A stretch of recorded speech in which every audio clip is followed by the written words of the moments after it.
The entertainment night can really be a lot of fun, and I have a couple of suggestions that some of you could follow up on, or maybe it could be a start for getting some ideas. You know about the circle of excellence. Well, there's also a circle of flatulence. Now, that's a theme that could be easily developed, I think. The major principle is to make fun of NLP. One guy did a impersonation of Richard Bandler that was just a total crack-up one year. I couldn't possibly begin to do what this guy did. There's another one. You know the 4 stages of learning. The first one is conscious continence.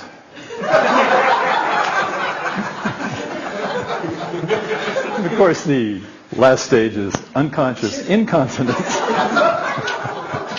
So maybe that can kind of give you a little idea of where this thing can go. It can really be a lot of fun. And of course, the humor does not have to be subtle, as perhaps indicated. Okay, a few people yesterday, well, at least one I know, was concerned that I didn't go quite enough detail into strategies, and that's quite true. We had only a short time, but I wanted to use that. Today we're going to do the swish pattern.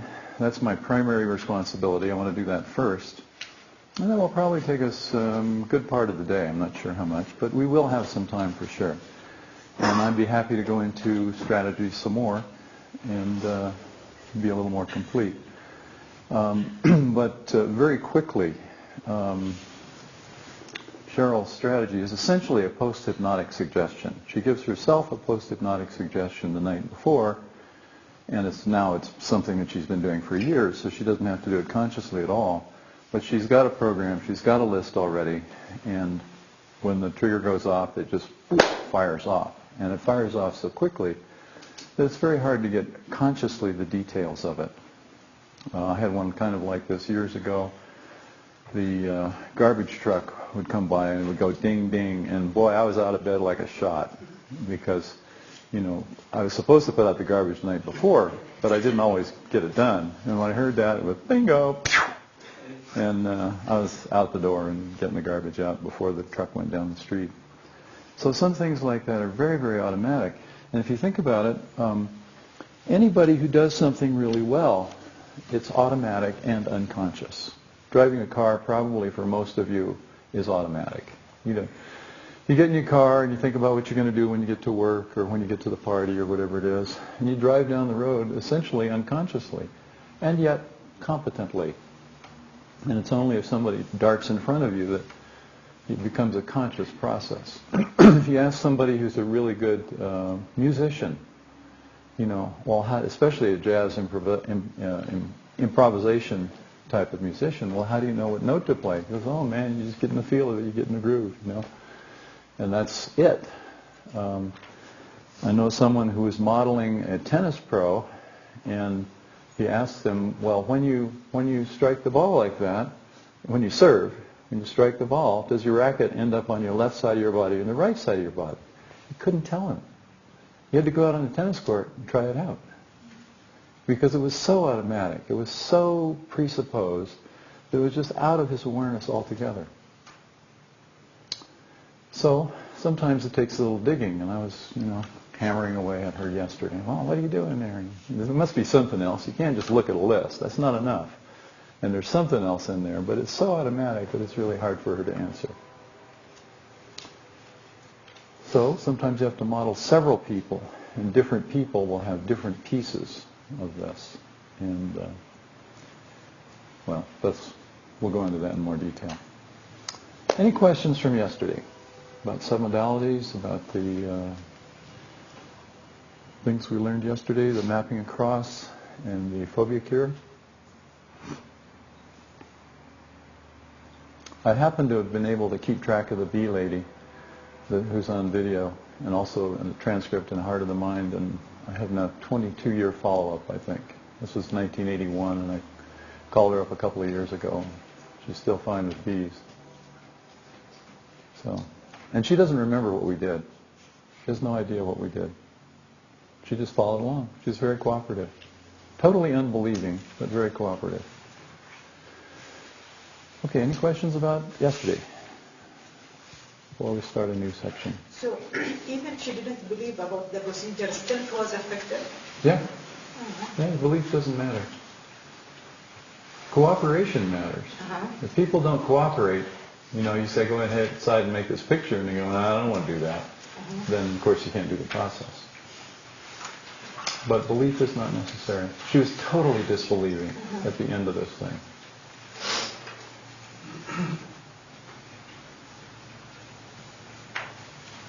Okay, today we want to do the swish pattern. And the swish pattern is a general purpose pattern that can be used for a lot of things, a lot of different responses. Basically can be used for any habit or habitual response, whether a physical response or an emotional response that someone is dissatisfied with. And it utilizes self-concept. It's not usually taught this way, but I'm going to talk a little bit about it in that way. Your self-image is a very powerful determinant of behavior, who you are as a person. It kind of decides, what you pay attention to, what you do, what you don't do. To give an example, Robert McDonald, who often trains with us and has trained with us over the years, used to be a very heavy smoker. I don't know how many packs a day. And one of his personal criteria about who he was as a person is that he absolutely did not want to harm anything helpless. And he could use different words, but basically that's how he described it. That was part of who he was as a person. Once he took a kind of a fantasy trip internally, so he closed his eyes and he took a little walk inside his lungs. He shrank himself down very small and was walking around in his own lungs. And he asked the lungs, well, how are you handling this, the smoke and stuff that I'm sending you? And they went, we're helpless. We just have to take whatever you send us. And then he imaged them as tiny babies, like fetuses, unborn babies, and totally, totally helpless. And he goes, oh my God, I've been doing this all these years. I've been violating my own criteria all these years. And he cried and cried and cried and apologized and just cried and cried and cried. And that was it. No more smoking. Period. Now there he already had a piece of self-concept that was different than the behavior. And when the behavior and self-concept collide, so to speak, something has got to give. And usually it's the behavior. You can change your self-concept in response to experience, and that can be wonderful too. You can go through life and you think, oh, I'm kind of a klutz and I can't really succeed or something like that, and then something happens and you succeed brilliantly and you go, oh, I am that kind of person. In that case, the self-concept changes, but something's got to change typically. So in the swish pattern, in broad outline, broad brush, what we do is we take the cue for some behavior or response that the person doesn't like, and they want to get past this and have more choices. And you build a self-image picture for them that of the person they can be, the person they can become, for whom this is no longer an issue. And if you build that representation well, and that means that it's realistic, that it's capable, that it's qualities of the self rather than specific behaviors, and some other things we'll get into, then what we do is link those with submodalities. So they start with a cue picture and they go, and we get to the self-image picture. In broad brush, without going into the fine details, that's kind of an outline of how that works. And I'd like to demonstrate this with someone who has some kind of either behavior, habitual behavior, or habitual response that they're dissatisfied with in some way. This could be, actually I like to do that. That may not be the appropriate person in here, but I like to do it first with something very, very simple like nail biting. Does anybody here bite their nails or have some other kind of little habit like that that's...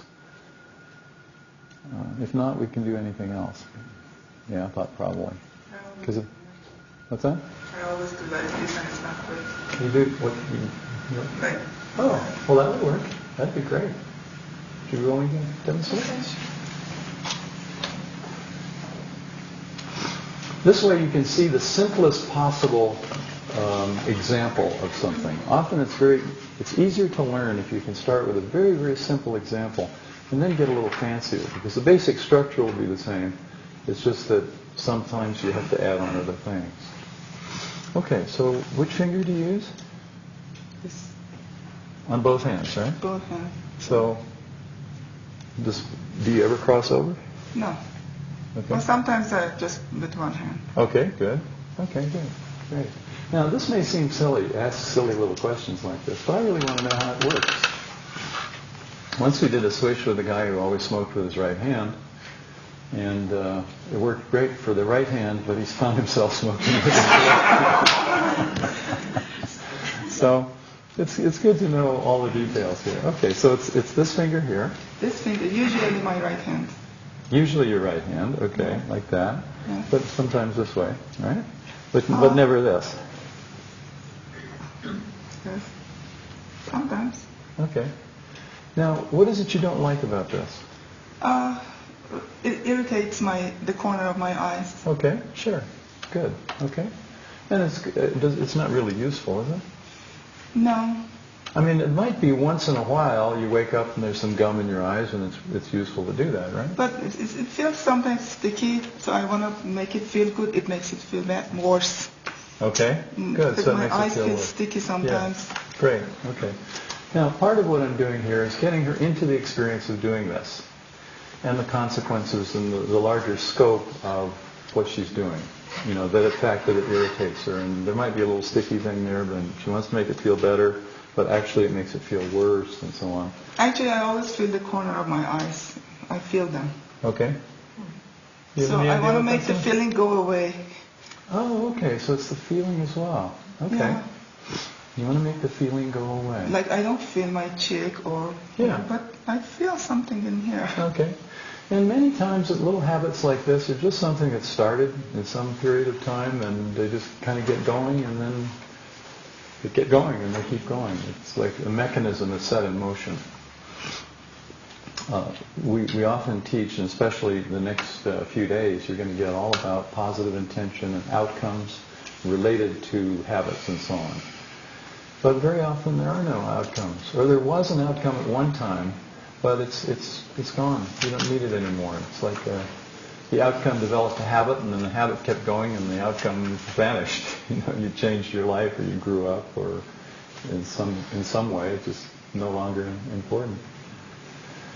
Okay, and now this is wonderful because in order for you to do this, your hand has to come up in front of your eyes, right? Mm-hmm. So this is perfect. This makes it very easy, and I think it will make it easy for you to understand the fundamental structure, and then we can get fancy. Okay. So just kind of bring your hand up as if you're going to do that, and see what you see as the hand is coming up. Not when it's actually there, but just as it's coming up. My hand is coming up. Yeah, you can see your hand about here. Yeah. Okay, and that finger is ready to go to work. Mm-hmm. Okay? A little humor always helps. You know that humor balances the hemispheres? It's outrageous. Humor balances the hemispheres. The brain. The brain hemispheres, yeah. And often people get into difficulty because they're overusing one hemisphere or the other. And by balancing them, it sends messages across, and it's a more integrated functioning. So anytime you can use humor, it's wonderful. People get dead serious, and then they get dead. You know, humor is enlightening, doesn't it? It makes you bubble. Yeah, it makes you feel good. Yeah. Okay, so you got that image. Yeah. Okay, now close your eyes and see that image. Okay. You see it? Yeah. Is that hand coming up? And then do it with the other hand too. With this. Yeah. Can you see that hand? Image of that hand as well? Yeah, this is easier. Okay. Okay. We want to make sure we get them both in there somehow. So, you know, I don't know how you want to do it, but maybe you want to just use the right hand image, knowing that the left hand image would be another possibility, something like that. Okay. Now, I need to check something out. When you have this hand coming up like this, is that pleasant, unpleasant, neutral? What's it like? It's not pleasant. Not pleasant. Great. I don't like the gesture. Wonderful. Okay, good. Okay. Now, if you make that, close your eyes and make that image. Okay. And I want you to tell me what goes on if you make that image larger. Okay. Does it make your feeling stronger? The feeling of not liking? Yeah. Okay, great. And now if you make, shrink it down again. And, Okay. and now if you make it brighter, does that increase your bad feeling? Yeah. Okay, great. That's what we want. That's what we want. Some people don't respond in this way, and so we need to make a little check to make sure that we engineer something right now. Come back out now and just look at the people, have a little break state. Just send that image into memory for a little while. We'll use it later. Well, when I breathe, it's not the sun because I get short breath. Mm-hmm. So that's Okay, that's fine. Okay. I just want to make sure and play it safe. Okay, now what I want you to do is develop an image of yourself, of the future you who is more evolved, who has more choices. Mm-hmm. And the kind of image I want you to make is fairly specific, but it's a little hard to describe. Let me try. Sometimes you see someone walking down the street, and you just know by the way they walk and the way they hold their body, this person is capable. Mm-hmm. Do you know what I mean by that? Mm-hmm. You don't know what they're good at, but you know, here's somebody who is capable somehow. They have a certain capability. That's the kind of image I want you to build for yourself. See the you of the future who's evolved and for whom this I thing is just a thing of the past, like riding a tricycle, or think of all the thousands of things that you did as a small child that just we wouldn't bother to do it now anymore. Just doesn't matter. You got that? Yeah. Great. Now, as you look at that image, I want to ask you a couple of questions. I want to make sure that you see this you of the future not doing any specific behavior. It's just that the way that person breathes and the posture and the look in her eyes just tells you this is a person for whom this rubbing your eyes is simply not worth even thinking about. Because she has grown beyond that. Is that correct? Mm-hmm. Okay. And I want to make sure that when you see this person, she's realistic. She's not Wonder Woman or Captain Marvel or something like that. Okay. But she's realistic. She's real. You can see her, and when you look at her, you'd really like to be that person. Mm-hmm. Is that right? If you feel drawn to be this person? Yeah, my hands are here. Okay. Okay. Well, you can have your hands anywhere you want. And, one other thing. I want to make sure that there's no particular context around this image of yourself. That it's just kind of you against a neutral background. That's right? Just me. Just you. I can't see anything else. Okay, wonderful. Okay. Good. Just the sky. Good. And you're drawn to this, right? Yeah. You'd really like to be that person? Yeah. Okay, great. That's good to me. Okay, open your eyes again. And now we're going to put these together. And I want to tell you what I want you to do, and then you do it, okay? So what I want you to start out with a big, bright image of that hand coming up. Just the hand. Yeah, no, don't do it yet. Okay. I'm just telling you the scheme, and then I'll send you inside and you can do it. Okay, just the big hand. Okay.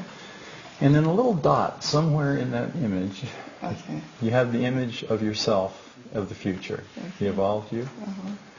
And you set that up, and then very quickly, the little dot image will get big and bright, and the original hand image will get small and dark.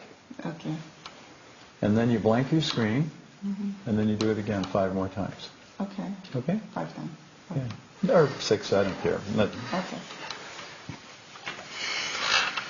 Take all the time you want, but when you do the swish part, where you switch from, and the image gets big and bright, do that really fast. Okay. Like, Where? Okay. okay? And it's okay to start out slow if you want to, but end up doing at least 5 times like that. So You want to make the really noise fast. for me? if you like.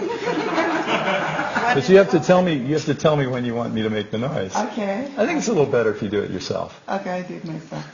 So a big image of my hand, and then a little dot in the middle, and then all of a sudden make that dot my not perfect. I mean normal self.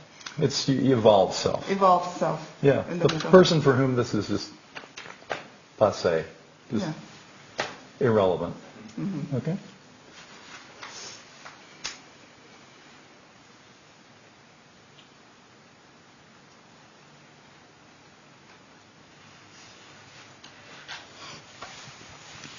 You want me to do it 5-6 times, right?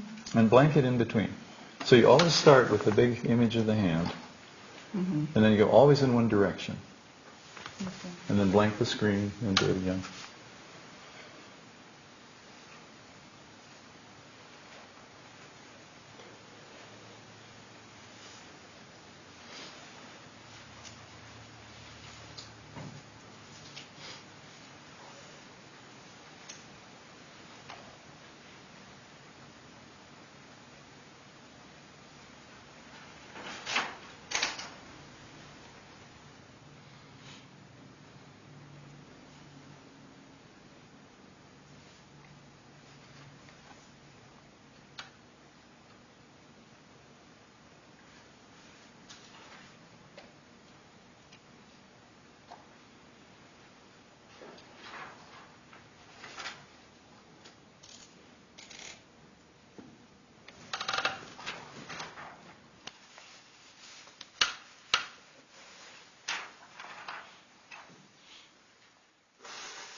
I think it might be good to do it a little faster. You got this? How many times have you done it? 5, 6. 5? 6? Okay. Do it a couple more times really fast. You see that image? You can take all the time you want on that, and then when it switches, you go like that. Okay.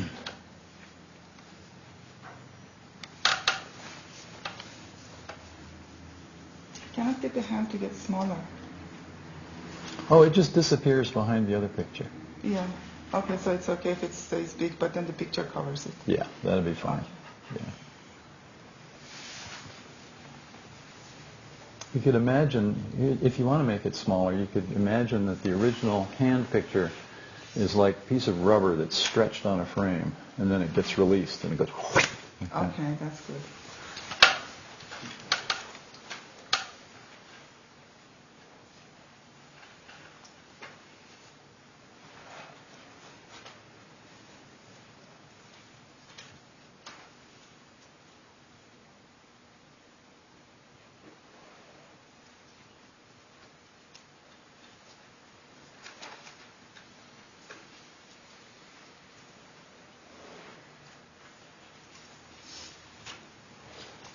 Okay?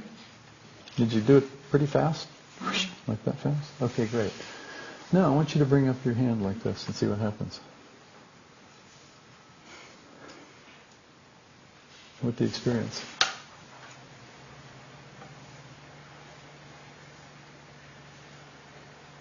I don't know. I mean, do you need to do this? No, but I still feel the corner of my eyes. Okay. I feel there's something in there. Okay. Let's add one little piece then, because you'd like to not even notice that. I mean, Yeah. I assume you would want to notice it if something was really there, Yeah. right? Yeah. Like if you got some dust. Is there something there? I don't see anything. Yeah, it just feels that there's something in the corner of my eyes. Mm-hmm. I don't want to touch it, but I still feel those. Okay. Now, let me comment briefly, and then we'll do another little piece. Now, this gesture, where she brings her hand up, and then it kind of stops, and then kind of wobbles around in there, that's a typical good sign that the old, before she could do it right away. And the stopping of it is a pretty good indication. Usually the person at this point, if depending on their level of awareness of internal events, will actually, the hand starts to come up and then they see the picture of themselves. That's what our goal is, to link this cue to the self-image. Do you see yourself? No, yeah. Okay, great. And sometimes it becomes unconscious very quickly.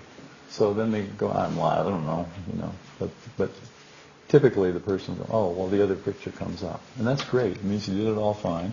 We just need to add a little piece. Make an image of this you of the future again. Okay. And this you of the future no longer has a need to feel the corners of your eyes, unless there's something, actually in them.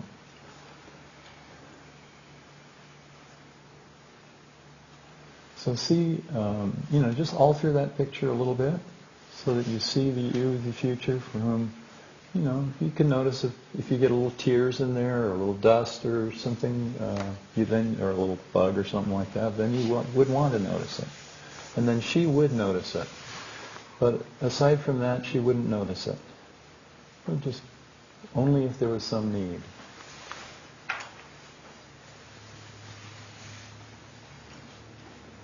Okay, got that? Yeah. Okay.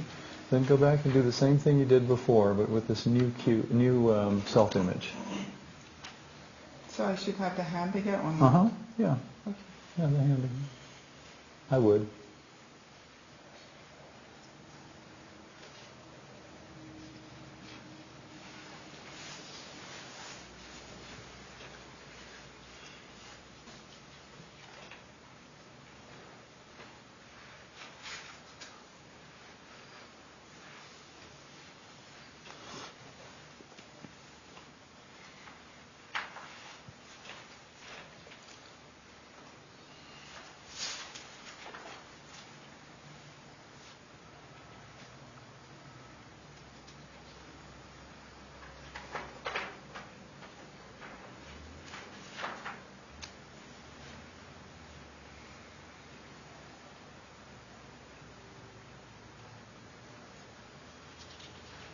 I don't feel the corner of my eyes as much as I used to feel. Okay, great. Now, we've got to keep in mind that since we've been talking about this, and, how do you not feel your left earlobe? Right? It's one of those hypnotic commands. So the test is going to be, if I ask you in a half an hour, are you aware of that or something like that? Because then other things will have occupied your consciousness and so on. Okay. Okay? Great. Do you have any questions of her? Yes, Susan? I feel that it was not a hand but what triggers here is the irritation here. So it was almost like an anchor for her to go the both hands or the one hand. Well, that's true, sure. Yeah, so is it not good to treat that place than the hand, you think? Well, it's possible. We'll find out. I mean, in a way, yes. It would be a little better to start with that. Okay. But since I'm demonstrating the switch pattern, it may not be totally appropriate. And, I have something I don't want to teach you. But yeah, it would be a little better if you started with this, with the sensation of that. Now, I think she'll probably do that anyway. But it's a great question. Okay? And then that was probably like a looping effect. The more that they were rubbed, the more they were irritated, the more she felt like doing it. Right. Sure. So now that she's not doing it anymore. Now, let me just sort things out. I want you to know if you have any questions of her. And then you can ask questions of me. How are your eyes feeling? Pardon me? How are your eyes feeling right now? Better than before. I still feel there's something in the corner, but less. Well, we'll see. And you can always do it a few more times. And you can also always go back to that image of yourself and make it a little different so that that person is even less aware of their eyes and less something is going on. Okay? Any questions from me? Yes. So that when you hand, you made a beak. Did you make the beak very as the big ones, or you find that which you did not like the hand, you made a big size? I didn't like it or I liked it. Yeah, that hand which you made big. I didn't like it. It looked ugly. Second time he told me to stretch it like rubber band. I just stretch it and stuck it to the side of the frame, and then I let it go. Yeah, great. Yeah. Okay. Oh, one more. So what happens when your hand comes up? It is in a bad color, and it's like like a balloon hand. See balloon hand, or you blow into those rubber gloves. Yeah. Okay. When you have an image of the other, what was the image in your mind? The image, I was standing, very confident, my hands like this, and straight, and there was just a sky behind me. Okay. Nice. Okay. Great. Thanks very much. Thank you very much. Thank you. Okay. Now, now's a good time to look at your handout, and well, you've got something to look at. I don't need something to point at up here, I hope. First is determine the person's unwanted behavior or response. Now, let's go through this one first, and then I'll elaborate on how you can make this a little fancier. So, in this case, it's the response is to rub her eyes. It's perfect, it's easy, because the hand has to come up. You want the cue image to be something that has to be there when the unwanted behavior occurs. And sometimes that part gets a little tricky. I want to go through what we did here first and then elaborate. And then you want to test for size and brightness. Does the person respond in what we call the normal way to size and brightness? Most people, a bigger image is more impressive, and so it will get a stronger response. This is a habit she doesn't like, and I checked with her to make sure that with the hand coming up, I don't like that. And then that not liking increases with the big picture. It increases with a bright picture. I want to make sure that works that way, because we're going to utilize that to chain from the cue to the self-image. Again, I'll elaborate on this more, but is there any question on step one? I'll elaborate a little more, because sometimes you have to use an internal image. Would it make a difference if, like, this was, like, if I remember from Masoud, it was an unpleasant experience. If it was, like, for her, she said it was an unpleasant experience. Unpleasant, yes. Okay, so if it was the pleasant experience, it will make any difference, Well, if it's pleasant, then they don't want to change it. Okay.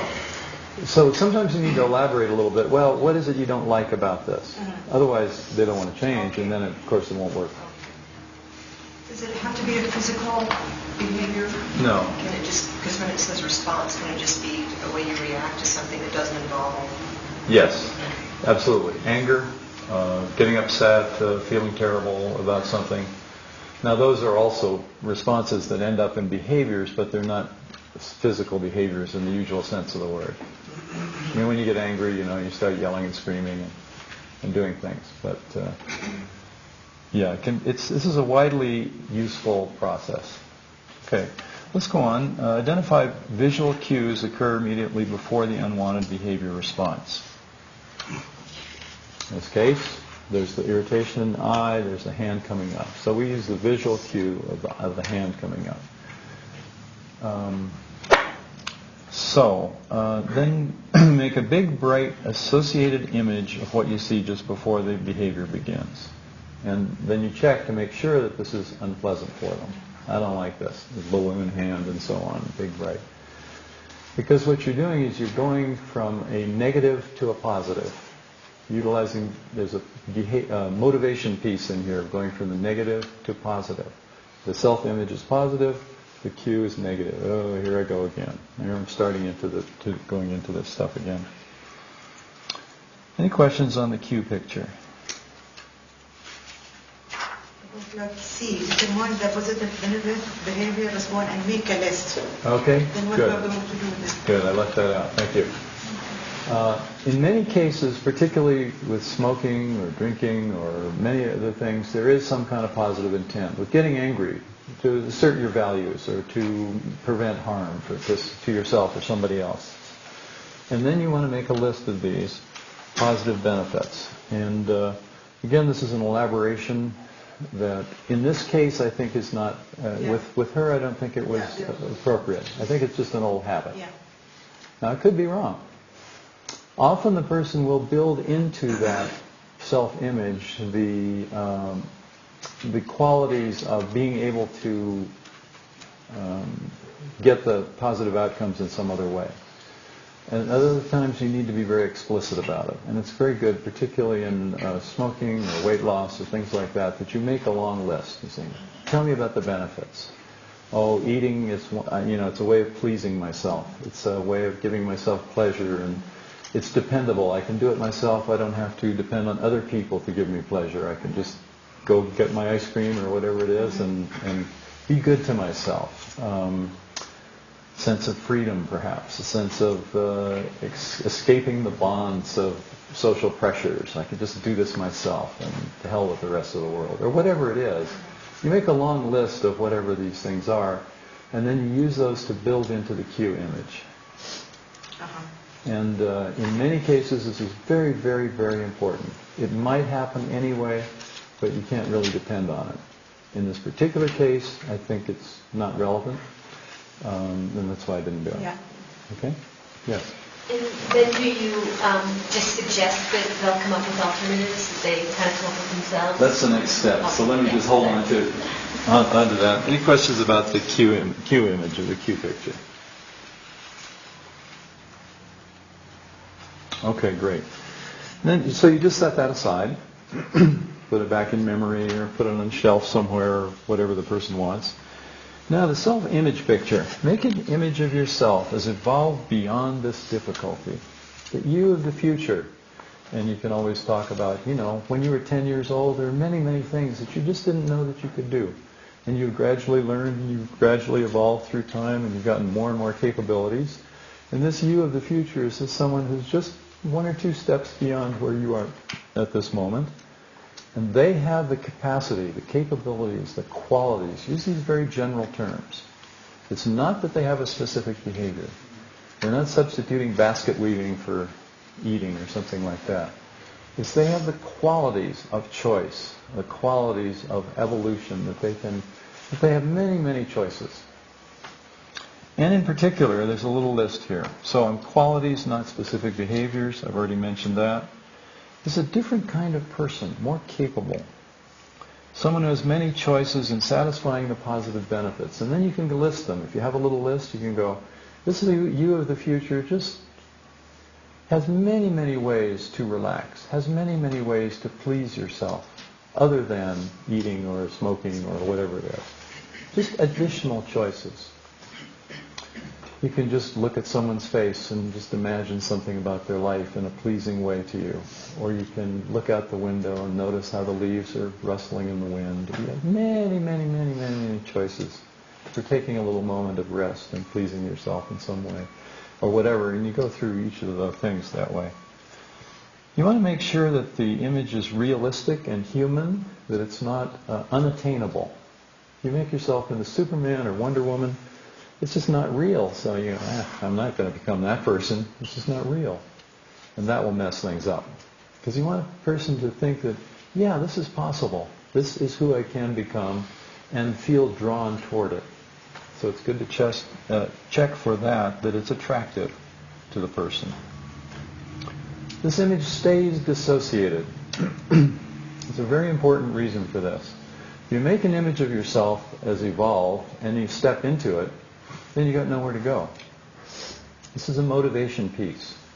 You build that image of who you are. And it's a little bit of a trick, because actually you do become that image. But in the actual mechanism, you keep it dissociated. That means you're drawn toward it. You're pushed away from the cue picture and toward the positive image of yourself. And it's not contextualized. Because if it's contextualized to a particular space, a particular room, or being with a particular person, then the change will only generalize to that context. And you want it to generalize across all contexts, usually. Now, occasionally you don't. Occasionally you want to Switch to a new you who is this way only in business, or only in family, or only on vacation time, or something like that.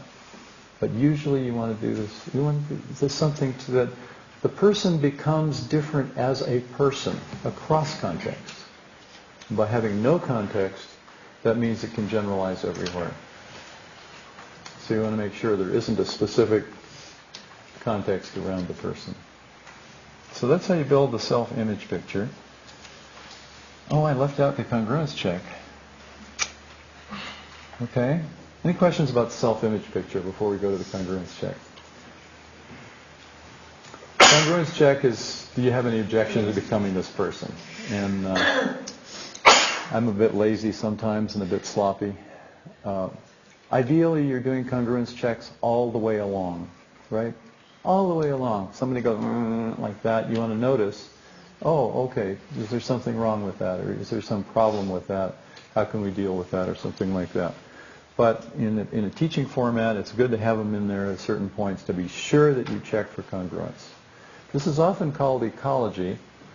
And a guy in Scotland, John McWhirter, has pointed out that you're really doing a congruence check. It's not an ecology check. If you really wanted to do an ecology check, you would need to ask all the people that this person is involved with, is it okay with you if they have this new capacity? Is it okay with you if they no longer do this or they get angry or whatever it is? You're utilizing the individual person to say, as far as you know, do you see any problem? And that's really a congruence check rather than ecology. Ecology is really the broader context in which a behavior occurs. And it's the best we can do often is to do a congruence check. If you actually have other family members or other people involved in the person's life, then you can ask them, do you have any problems with us? That would be an ecology check. So it's been a little misnamed. It's like pretending that we're doing more than we're doing. But it's very important to do that, and I skipped it. Okay, setup. Make a big bright image of the cue. In this case, it's the hand coming up. And then somewhere in that, it doesn't really matter where, but often in the center, you pick some little dark spot. Whatever, you look at your hand, oh, there's a little dark spot between these fingers or something like that. And in that is this little picture, dim and dark and small, of the you of the future. And then in the swish, really, really fast, this image collapses and gets smaller and darker, and this one gets bigger and brighter. And ideally, very, very rapidly. And the cue image is something the person has bad feelings about. The self-image is something they have positive feelings about. So you're utilizing this motivation piece of going from negative to positive. And the submodalities amplify that. Well, when they get bigger, bigger and brighter amplifies it. So this one starts out amplified, and then the K minus goes to 0, and here the K starts at K0 because when it's tiny you can't really have much of a response to it. That goes to a big positive feeling. And then you blank the screen. And this is very, very important. You see, some people go into a situation and they start out with a big bright picture of them succeeding, and then they collapse and they remember the time when they didn't succeed. We don't want to switch in that direction. So you always want to go in one direction. So you start with this picture, you put the little picture in, you go like that, so you see yourself capable, and then you blank the screen. And then you start with this again, the little dot in the middle, like that, and then blank the screen. You want to make sure you only go in one direction. Otherwise you get a yo-yo effect. And the person goes, capable, and that's not particularly useful in life. You can probably think of some time in your life when you've done that. You all think of some time in your life where you go, oh yeah, I can do it. Yeah, I can do it. You kind of go back and forth between those. That's not really very helpful. Yeah, sure.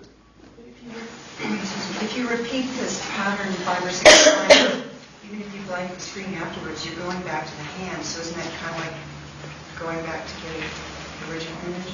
Not really. You're interrupting. You're going to blank, and the blank doesn't go anywhere. And especially if you pause a little bit. I mean, theoretically, yes, it's possible. But we're deliberately punctuating this by saying, start here, go here. Punctuation of life is arbitrary. Your life is a whole sequence of events, right? Goes on until you die.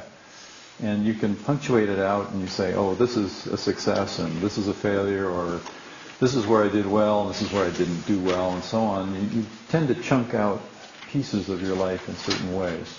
And so we're utilizing this to basically only go in one direction. I mean, theoretically, someone could do that. Yeah.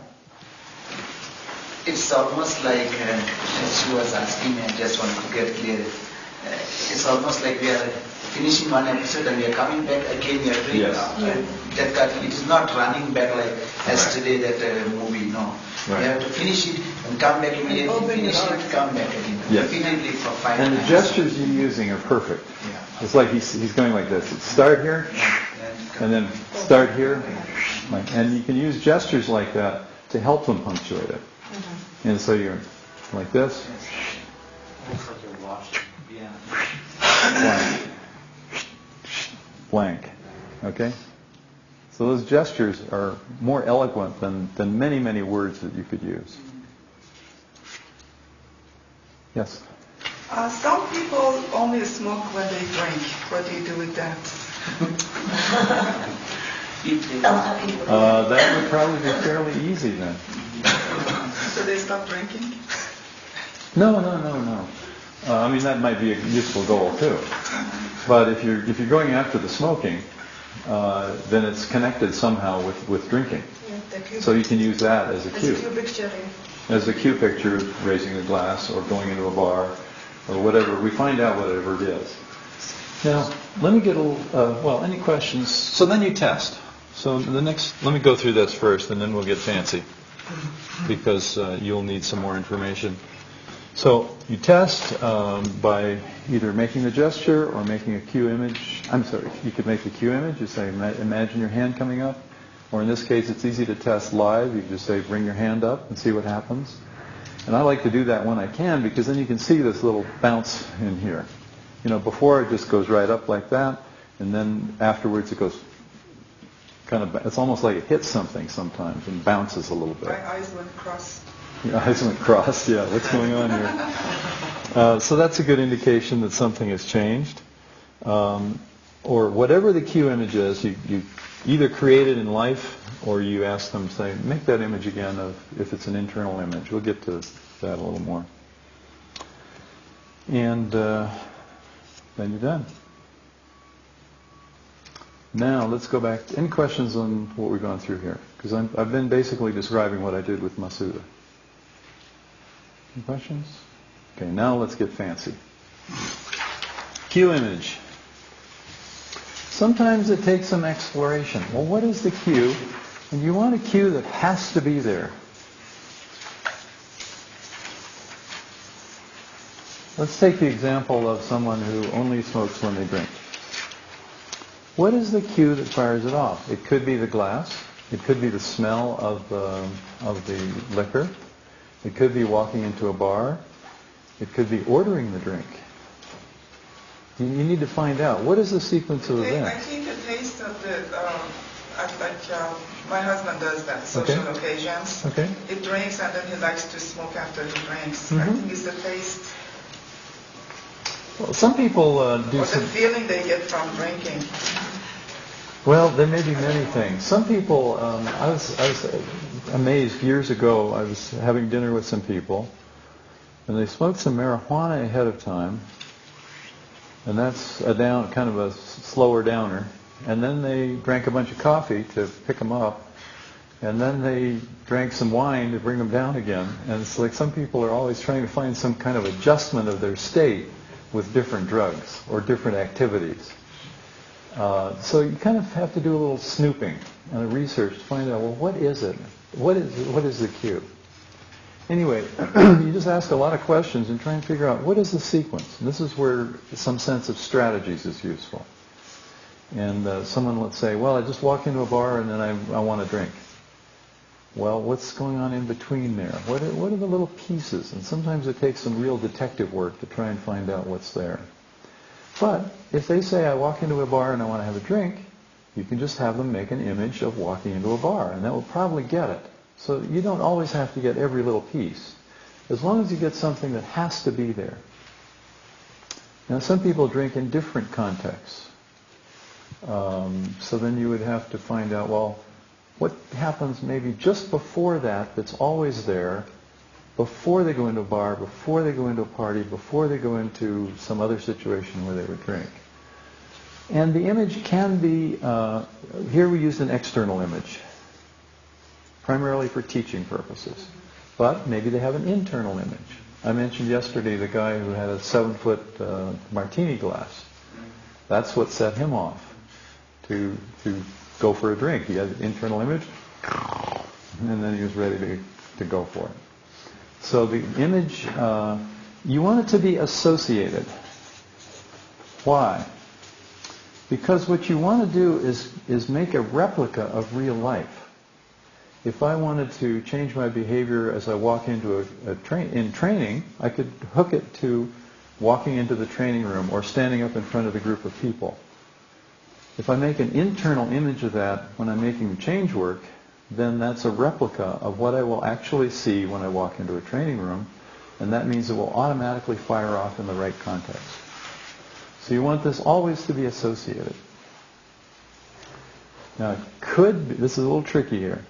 Maybe I have an internal image which is dissociated, but it fires off when I'm associated into an external situation. You could use either then. Let's say every time I walk into a training room, I make some internal picture.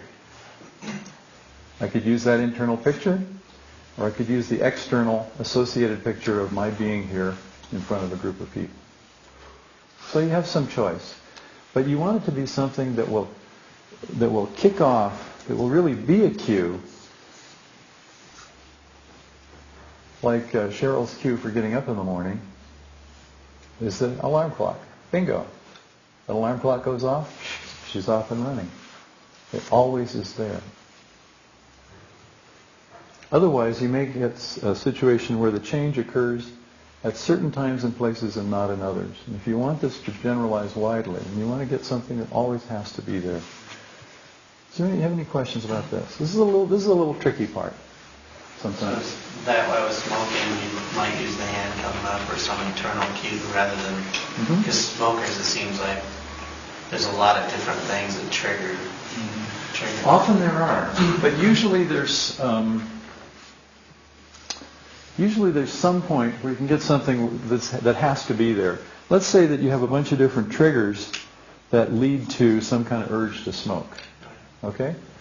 But the urge, that's just a name. What is the urge? Is there an internal picture of maybe lighting up?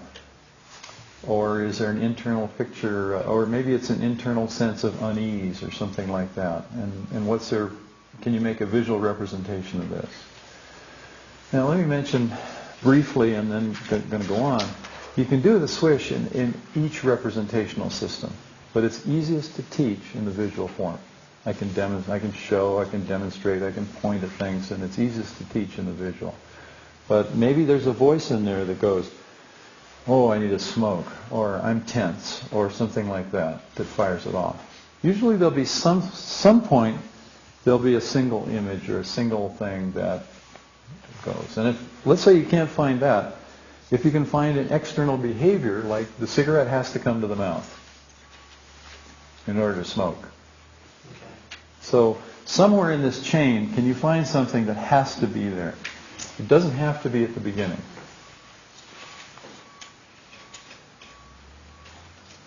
I mentioned already this one guy that we did where He smoked with his right hand and it worked great. He no longer smoked with his right hand, but he smoked with his left. Now, that's an indication that we didn't take care of all the secondary gain or all the different outcomes, that there was something in there that we missed.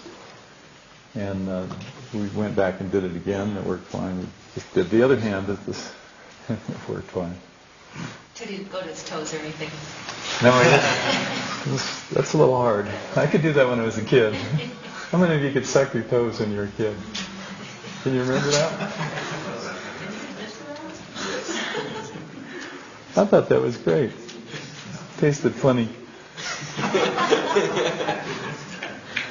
Okay, any questions about the cue image? Because I'm going to have you do this pretty soon.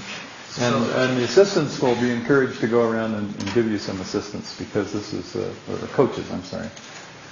So for example, if you're trying to find the cues, could you ask questions like, how do you know when to smoke? Sure. Yeah. Well, go through it. Imagine a certain situation. Put yourself back in a situation where you know that you would always smoke. And slow it down, do the kind of strategy thing. What are the sequence of events? Or if you know enough about it, with drinking, the glass has to come to the lips, right? How else are you going to drink? Unless somebody has a feeding tube or something, The glass has to come to the lips. So even if there may be a whole bunch of stuff leading up to the drinking itself, the glass has to come up to the lips. So you can use that. That has to be there. Unless they're going to inject or something like that. It has to be there. So you don't have to catch it right at the beginning. It's best if you can catch it at the beginning. If you can find something that is real early, that kicks off a long string of stuff, wonderful. But if not, anywhere along here, if you can find something where this has to be there. Could be here, could be farther down here, but it has to be before the problem behavior. Mm-hmm. Is it possible for somebody to generalize too much? Like, for example, the glass to the lips, then suddenly they're not drinking water? No, not usually. Okay, so it usually is for the... Yeah. They don't usually overgeneralize? No. Okay. No, I've never had that happen. Okay. Yes? What if it's like eating like junk food, but there's ice cream, there's cookies, there's all this stuff? Yeah. If they're visualizing ice cream to the lips, then maybe they'll still eat junk food or cookies. That would be a possibility. That would be a possibility. Better to find internal. Maybe it would be better to find something internal, yeah. Or you can have a generalized something, One of the ways that we generalize is we take a bunch of different images and collapse them into one. So let's say ice cream, Twinkies, cookies, crackers, whatever you consider junk food. You can kind of take all those, and you can literally tell people to do this, just the way I'm doing it now. Okay, what do you consider junk food? Okay, crackers, cookies, nachos, whatever it is. And then you say, no, if you just put all those images together into one image, see my gesture, and what image do you get? And you can get a kind of an amalgamated image. This is what we do all the time anyway. If I ask you all to think of a triangle, what kind of triangle do you get?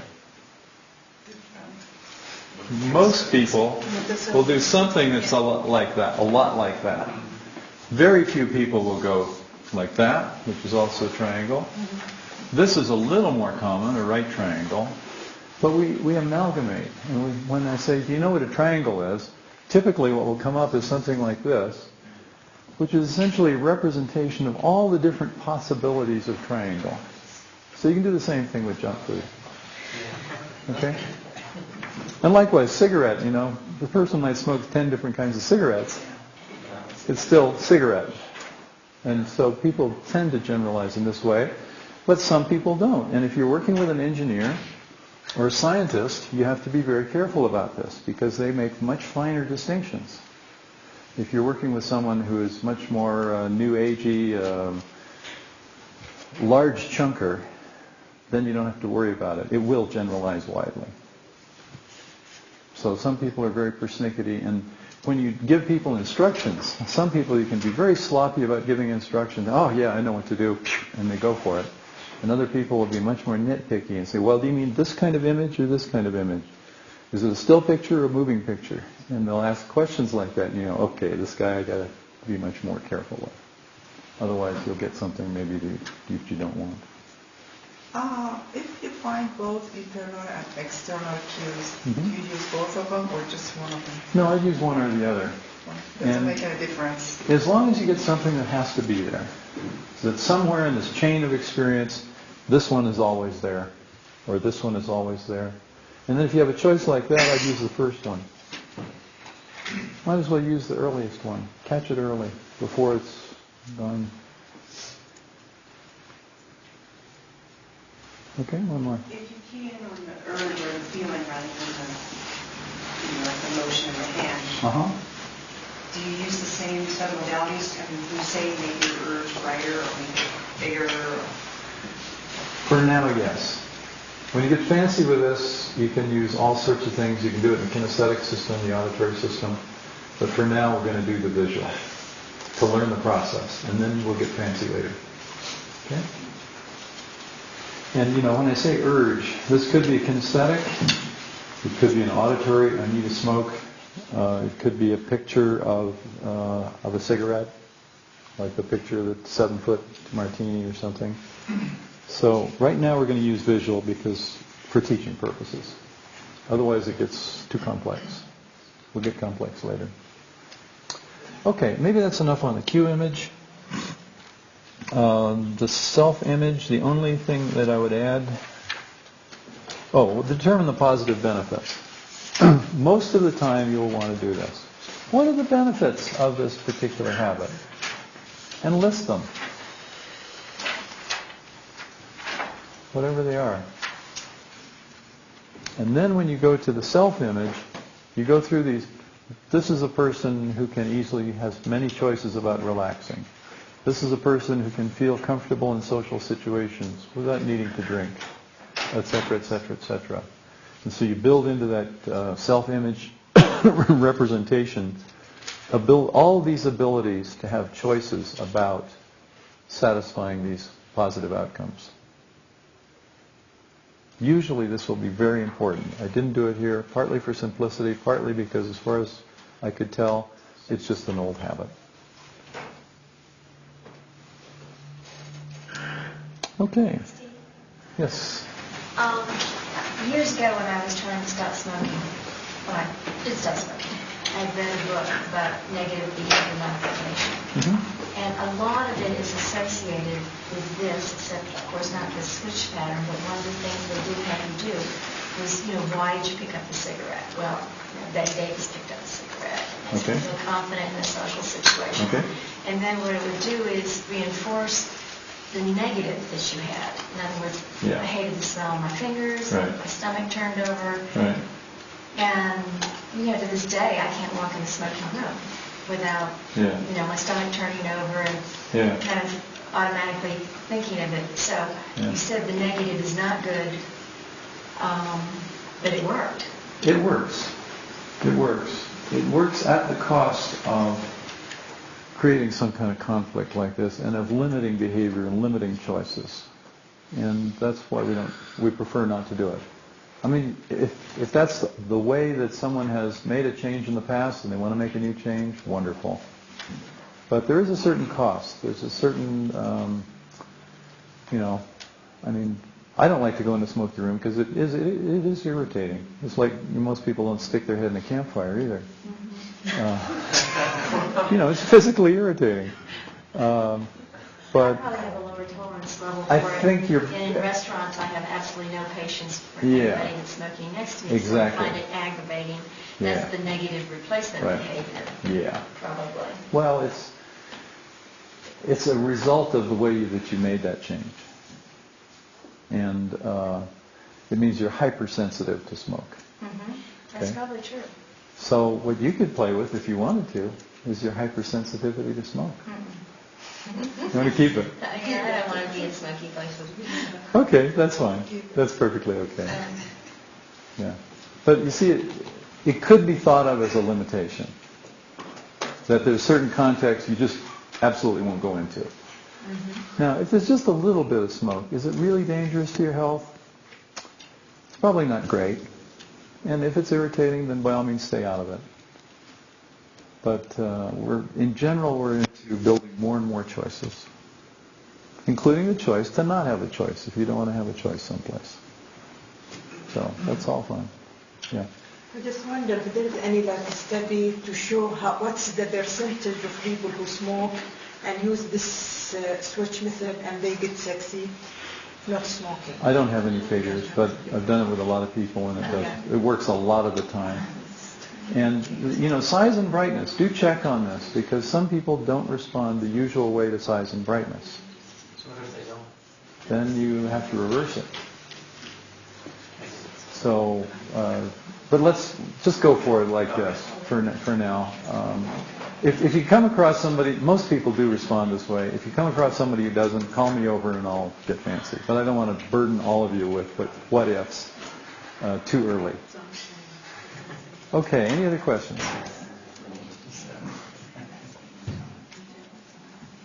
Okay. Trios and go for it. Yeah. Take a break first, 10 minutes break, and let's start out with about 45 minutes for all three to go around. So that'd be 55 minutes total. 10-10. But I didn't touch them. Well, that sounds fine to me. Yeah. Okay. Good. So we have a little feedback here. Are we on? Oh, good. I'm not on. There. Okay. Okay. How many of you felt successful in this experiment, exercise? And I know there was one group at least, there was one person who was cracking his knuckles or something, and that didn't work, right? Yes, but he's not here yet. Oh, he's not here? Oh. And there may be, some of you, I think, have arranged tests, but you haven't actually tested in reality yet, right? And that's totally appropriate. Reality is the ultimate test. That's where you really find out what's going on. That mic is on. Oops, I'm sorry. There. Let's start over. Okay. So, do you have any questions? Having experimented with doing this, and I think whether you were totally successful or not, you understand the process. And sometimes there's a piece missing. That's how you learn, is you keep trying and doing it over and over again. When we first learned this from Richard Bandler many, many years ago, he taught it rather quickly. And we spent several years finding out how to break it and how to make it not work. And we discovered many, many ways to make it not work. And it's deceptively simple appearing when you first look at it, but there are lots of little fine points, some of which I've already mentioned. Do you have any questions, having been through the exercise? Yeah. Quite a few things I wanted to switch for auditory. Yes. Okay. Let's hold on to that one for a little while, and then I'll get to that. Anybody else? Any other questions? Yes. These things that we can kind of use on ourselves. Mm-hmm. Sure. You can do it yourself. It's always a little easier if you have someone else guiding you. Mm-hmm. Because when you go inside and do the switch thing, you have an internal focus. Technically, that means it's hypnosis. And if you have to run the hypnosis and do it for yourself at the same time, it's a little bit tricky. But sure, you can do it. And essentially, as I demonstrated up here, I told her what I wanted her to do, and then said, okay, now go ahead and do it. So you can do the same thing for yourself. It's just a little easier. And somebody else may notice something that you don't notice. They may notice that when you build the self-image that you're to be drawn to, that you're not really drawn to it that much. Or something else. Or you may, someone asks you, well, what are the advantages of this? And you say, well, there are no advantages. There are a lot of things like that when you're observing from the outside, you can pick up on little things and do something and utilize it and help it go. And if you don't notice it, you don't notice it, and then it can get in your way. So there are certain advantages to doing it with other people. Anything else before we go into auditory? Yes? There are some habits which we do unconsciously, and we do not know why we are doing sometimes.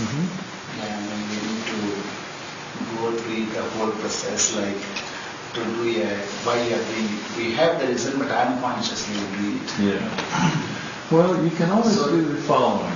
When you build the self-image the you that you want to become, you can say, and this person has the ability and the choice to many additional choices for all the benefits that this gets for you. So you can do it fairly generally and hypnotically. You don't have to know them explicitly. It's important to somehow take them into account and mention them, but you don't actually have to know them all. You can do a whole hypnotic thing like, you've been doing this for many, many years. And people don't just do things for nothing. So I'm sure it has some benefits for you. You don't know what those benefits are, but another part of you does.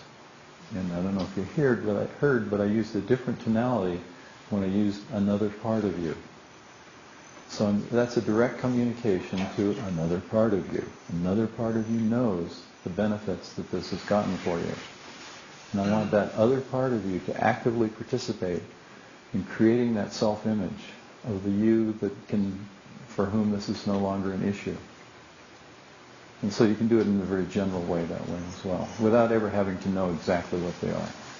But it's important to respect those other outcomes, whatever they are, and it's like hold them within the frame of what you're doing and not ignore them. Is it okay then also, is it okay to use the mental model to get more specific? Sure. And then if you're having problems with that, then go to Sure. Yeah, there are two different ways to work. One is very explicit and detailed, and that's my preference because I like to know what's going on more. But then if that doesn't work, then you use the other. Yeah. The way my brain works is I always think of all the possibilities that could be. Like, I had a very simple one. I just want to do my dishes after I eat and not leave them, which I do. I leave them sometimes. Okay. When I get distracted, Okay. And so, but I thought, but I don't want to, have to, if I'm eating with friends or something, I don't want to have to jump up if there's a dirty dish to go wash Absolutely. it. Or if, somebody has a heart attack, I don't want to have to do my dishes before I, Right. give them CPR. I think that's fair. So, depending on the friend. so it's kind of, is there a way for warriors like me to kind of just say, you'll be realistic about this, or like a way to blanketly say, You can. I'm sure you've been making. Well, what did you do? I think. You'll know what's appropriate. Yeah, you'll know what's appropriate. Sure. Just. You see, if you make an image of yourself with lots of choices, lots of resources, that includes deciding what's appropriate at a particular time, but that in general you'd like to tidy up. Yeah. Okay? But of course there are special situations where you don't want to, you're sitting and having a nice candlelight dinner and then you jump up and do the dishes and you don't want to have them do that. People have lots of parts that are protective, and all of us have, we have an organization. It's a very complex organization. And moment to moment, we make all sorts of, just little decisions about what's appropriate at this moment. How should I talk to this person? What should I say? And do I say this or do I say that? Well, maybe I'll leave that out, and all that kind of stuff. And as long as it's a fluid, flexible thing, you only get into trouble if it becomes a really rigid thing. You should never say this with a woman, or you should never do this with a guy, or this, that, and the other. And then you get into boxes and rigidity. But as long as you have that flexible, moving from one situation to another and making some kind of assessment about what's appropriate, or what you want to do, or what they want to do, and you have a balance between those and all that stuff, then usually it takes care of itself. It's not usually a problem. And you build that into the image. Here's a person who has that ability to make that moment-to-moment determination and assessment about what's most appropriate to do at a certain time. So you just build that into the image. Great. Okay? Thanks. Great.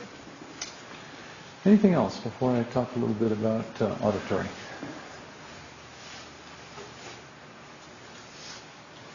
We may change the program here a little bit because in your books we're doing another visual one, and we might play around and do something else. But let me outline what I did with Alicia here. She's our star pupil here.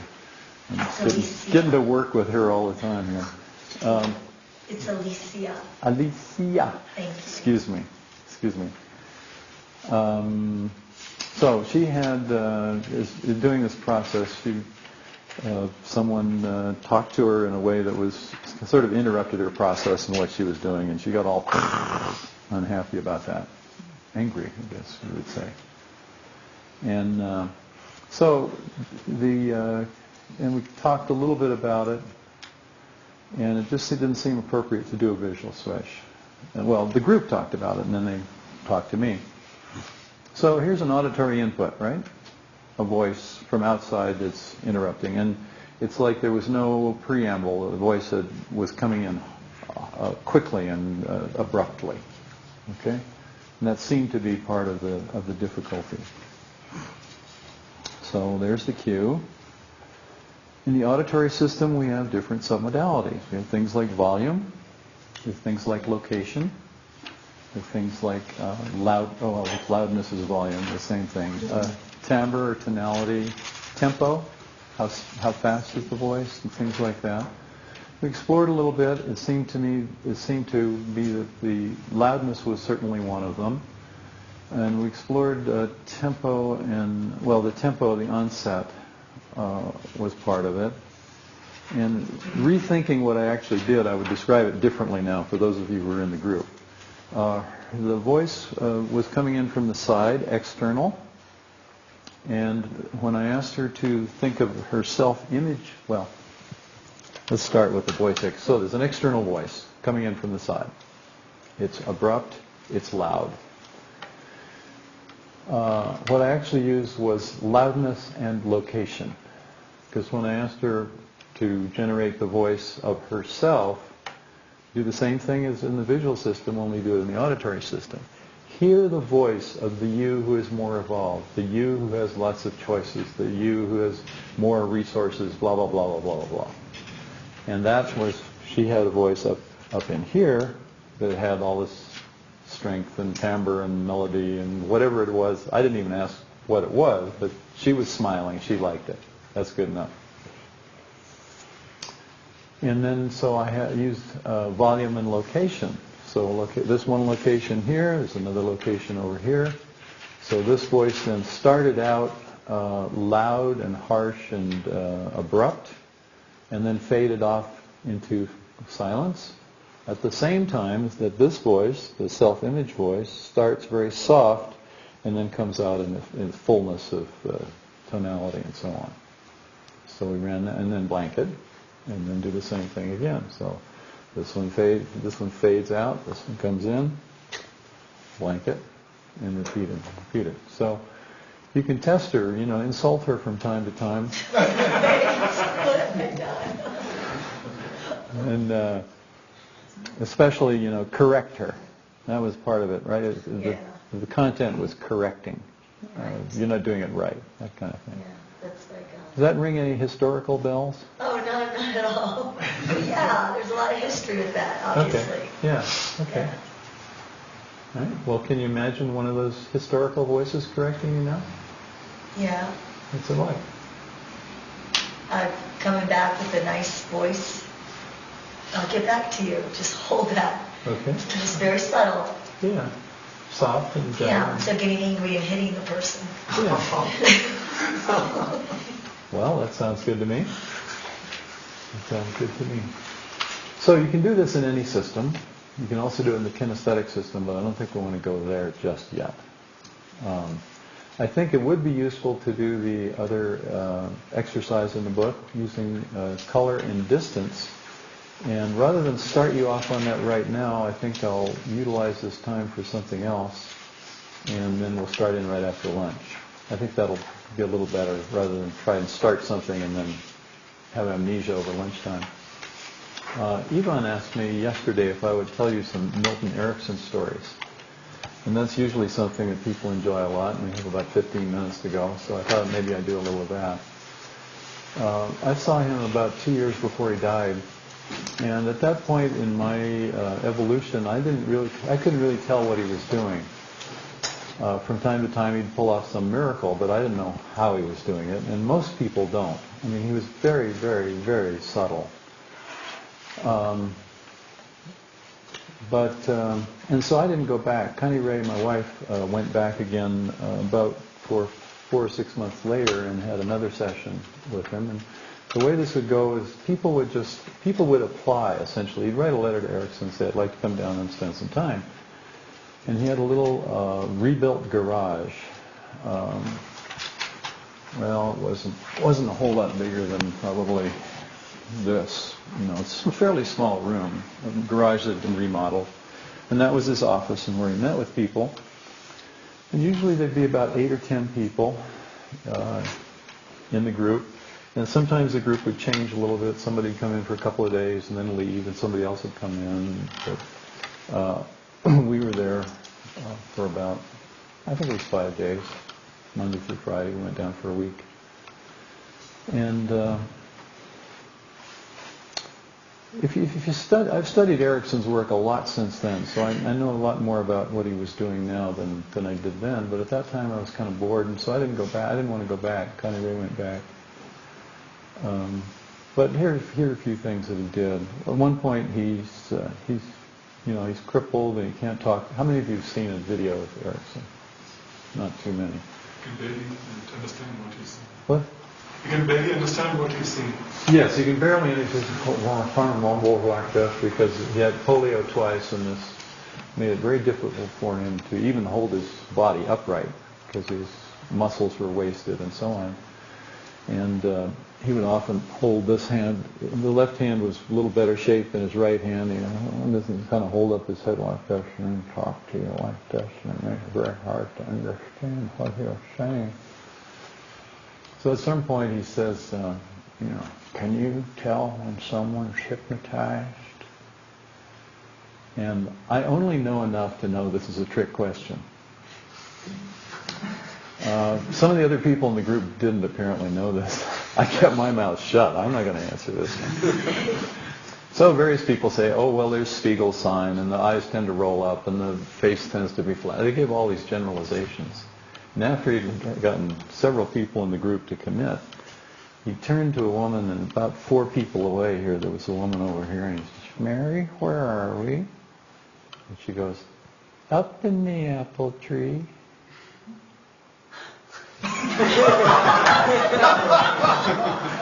And he had hypnotized her before, and he used some kind of reinduction signal. He used some special tonality or said some certain words or something like that, and she zoned her through the floor, and no one had noticed.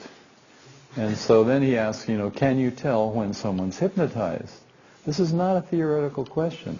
And Erickson very seldom would either ask or answer theoretical questions. Someone might ask him a theoretical question, but he always answered sort of like a Zen master by talking about something that's happening right now that they weren't noticing. One could consider this a mean streak. But he wanted to wake people up and get them to notice what was going on, and he had exceptional acuity and ability to tell what people were doing and thinking and responding. One morning, a woman showed up. She sat about 3 or 4 people over like this. I'm pretending to be Milton here. And she comes in dressed head to toe in purple. Purple bow, purple shoes, everything in between purple. She obviously knew that because of his polio, he could only see purple really well. And she was also obviously out to please him. Why would a woman come in dressed head to toe in purple? It's one thing, to have a purple tie or a purple sash or something, but head to toe, it's a little too much. So he says, well, as a result of my polio, I can't talk very well. And it's hard for me to see colors. I've become colorblind, but I'm pretty sure you're wearing a white jacket, white sweater, probably blue jean shorts there. And your sweater looks to me like a sort of a dark gray-green. And he went around the room like this, accurately describing every, all the people's clothing, And he comes to her and he says, "But I have no idea what color your dress is. Would you please tell me?" And I never saw anybody go into trance faster. She just... It just totally violated her expectations. And I don't know what he did next, but I assume he utilized that in some way to give her more sense of being her own person and not being all so much into pleasing other people. I really don't know, but he always had a purpose. He didn't do things randomly. Sometimes he was a little mean, but he didn't do things randomly. It was always for some kind of purpose. There's a story of it was Steve Gilligan, actually, who's quite able and wonderful hypnotist now, Ericksonian. And he figured out all of Milton's language patterns, and he could hear them all, and so on. And he asked Milton a question, expecting to get all these hypnotic language patterns back. And from what I heard was that Milton gave him an absolutely straight, factual answer with no patterns in it whatsoever. So, of course, he had to go into trance. Because he was, he's so primed to listen for all the embedded commands and the tonal marking and all the rest of it, and that wasn't there. So it's like his program had nothing to feed on. And so he went into, I didn't witness that.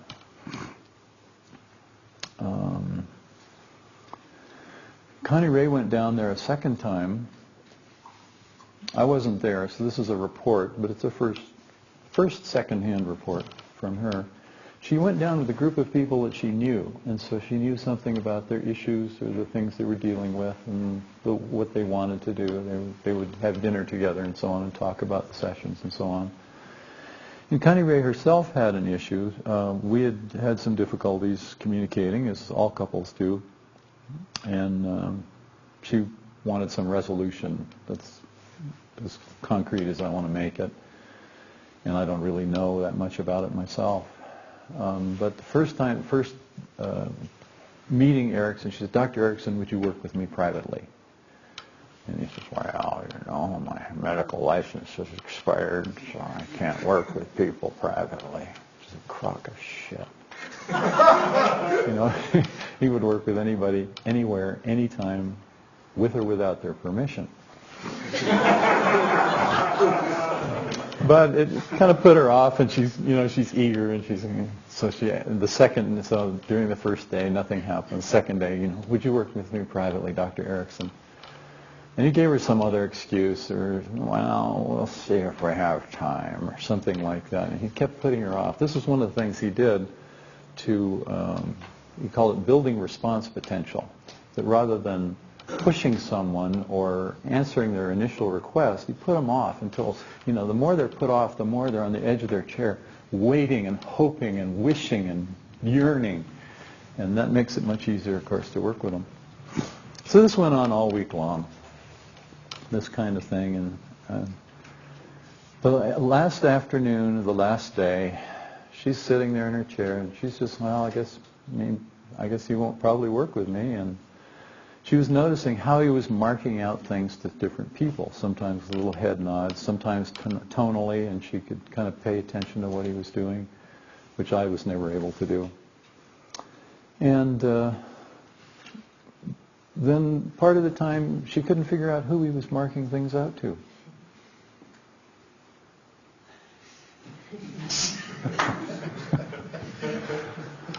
And at a certain point, she just felt this settling feeling in her trunk, just like that. And felt totally resolved about this issue. And at that moment, Erickson turned to her and he said, "And your unconscious mind has just made a very important decision. And you don't know what it is, do you?" And her next thought was, "I guess I don't need a session with him." And then he said, "And do you still feel a need for a private session with me?" So somehow he had gathered from her responses as other things were going on and as he was working with other people what sort of issues she was dealing with, and somehow he anchored states and put them together, and he was a master of subtlety that way. Or you could call it sneakiness. And you got to think about, here's a guy who's had polio twice. He's recovering from a second bout of polio. His legs are not working well enough to get out of a canoe. He takes a 1,000-mile canoe trip, and at the beginning of it, he makes the determination that he's never going to ask for help explicitly. He just arranged somehow that people would volunteer to offer him help to get out of his canoe and things like that. So he spent his whole life figuring out how to influence people without directly asking them for things. And I don't know if you noticed, but when I was role-playing him with Connie Ray, he always asked questions rather than statements. He almost never made statements. He'd ask questions or he'd tell stories. And that brings about responses in other people rather than explicitly asking them. There's another one. When I went down there, as part of introducing ourselves to him, I sent him a copy of my first book, which is under my previous name. And when we arrived, the book was on the table with a pen on top. What's the implication? Sign it, right? Well, I see this and I go, yeah. And at that time I didn't like to sign books. It seemed to me that the whole signing books was kind of a phony routine, and it's one thing if I have an interaction with somebody and we have some kind of relationship, and that's good enough for me. And a piece of paper, I don't know, it's like getting a marriage license or something. To me at that time at least, it was sort of artificial. So I didn't like to sign books. So second day, he kind of hobbles over in his wheelchair and he reaches over and he picks up the book and he offers it to me like this. No words, just like that. So I took the book from him and the pen and I set them down separately on the table. And then he goes, "Is the implication clear?" See, not a statement, it's always questions. Is the implication clear? I said, "Yes, it is." And I said something about how I didn't like to sign books because it seemed to me like an artificial kind of formality thing. And she sort of looked at me like this,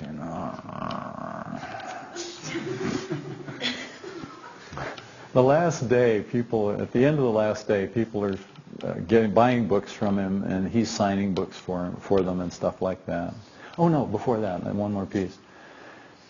At a certain point, I thought, I'll give it to him. But rather than sign my name, I signed his name. I signed Milton Erickson, Milton H. Erickson, in my book. I thought, well, I'm signing his book. I'm not an easy client. Yeah, one of those mean tricks. Anyway, so at the last day, people are at his desk and he's selling them books and he's signing their books for them and stuff like that. And a woman picks up my book, opens it up, and I'm sure he arranged all this somehow. She looks in and she goes, "Well, but you didn't sign your name. You signed Erickson's name." I'm sure he arranged all this. I don't know how he does this stuff. And Erickson's sitting at his desk signing, and he looks up at me like this. Kind of like that. I thought, okay, I'll give it to him. So I signed 4 in front of Milton Erickson with great respect, and then signed my name. And it's kind of an example of how he would go to great lengths to get a ridiculous outcome. What does it matter that I signed the book or not? But you see, he practiced this way, and he did this over and over and over and over. And then when somebody really needed an outcome, he had a million ways to get there. To get there subtly, by asking a question instead of making a statement, by implication, the book and the pen on the table, etc., etc. And he would just work and work and work until he got it. And he never gave. Somebody asked him once, supposedly, are there any people who are not hypnotizable? And supposedly answered something like that. He says, well, there's one client I have tried to hypnotize 500 times and I have not yet succeeded. It's just a matter of time and keep working on it. And he worked his buns off. A lot of people think that he got to where he got by luck or skill or innate skill or talent.